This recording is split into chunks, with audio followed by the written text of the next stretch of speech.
the going to college and playing football. Was there anything other options that you thought about doing other than doing the football?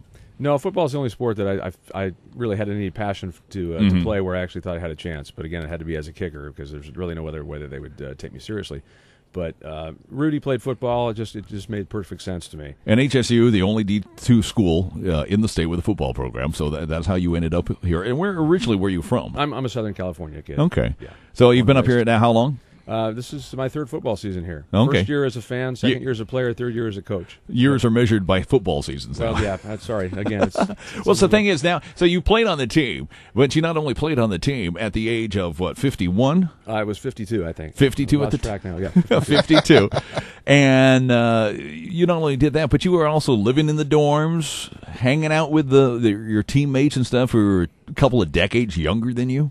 What was that like? Were you accepted right away, or was it more of a novelty, or how did that go? Well, the first few weeks in the dorms, everybody thought I was a parent who was dropping off their kids and they just hadn't left yet. And they started to realize, this guy's showering with us and everything, and it's getting kind of weird. But it didn't take long for them to pretty much accept me. I mean, I've got kids that are actually older than the kids that were living with me in the dorms. And what did your kids think about your dad doing this? They thought I was crazy, but they've been pretty supportive, but they're still a little bit like, what is he really doing? And actually, my daughter was the best. She came up to visit for our spring game, and most of the guys on the team had seen pictures of her, and they were madly in love with her, which is a little bit awkward. Them talking about stuff in the locker room. And, guys, if you want to meet my daughter, you need to stop telling me this stuff. But she was up here, and I had to step out of the room. We were out for dinner one night with a bunch of the guys on the team, and she apparently had asked them after I left the room, said, is this for real? Is he really on the team? Because I don't think she really believed it. Yeah, all right. Send what was her name again? Tony. Tony. We'll send Tony up to check out, for the family, see if Dad's really doing this or not. A little spy up there. Another thing that you did, you said you got a tattoo. That you say you would never get a tattoo. Well, actually, my kids that don't even know this yet, and Tony's going to kill me because she always had it was a deal breaker. She'd never date a guy that actually had a tattoo.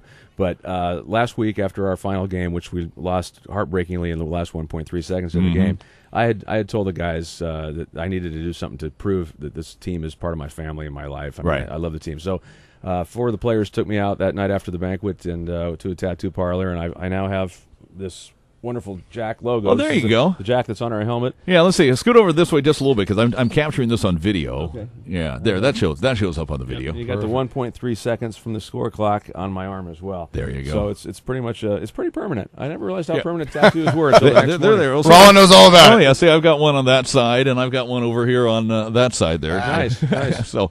That'll be your first. You get the ink is addictive. I'll tell you that right now. That's what they're saying. But given how I had to bite on a bullet while they were cutting into my arm, I don't know how. Well, that part of the arm's not bad. Wait till you get something up around some bones. That's even more fun. That's what they're telling me. Yeah. Rib cage. That's not a good thing. All right. Well, we're going to talk about some of the fun that you participated in as a player, because of course you're now a coach on the HSU squad.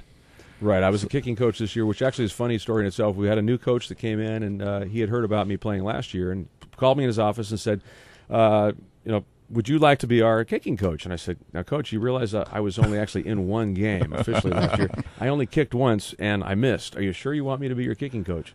So he decided to go for it anyway. Well, those that can't do coach or teach or referee. That'd probably be my next challenge, is referee. You guys, you're the enemy right now. Yeah, I need to talk to you about that. All right, well, we're going to talk some more coming up here.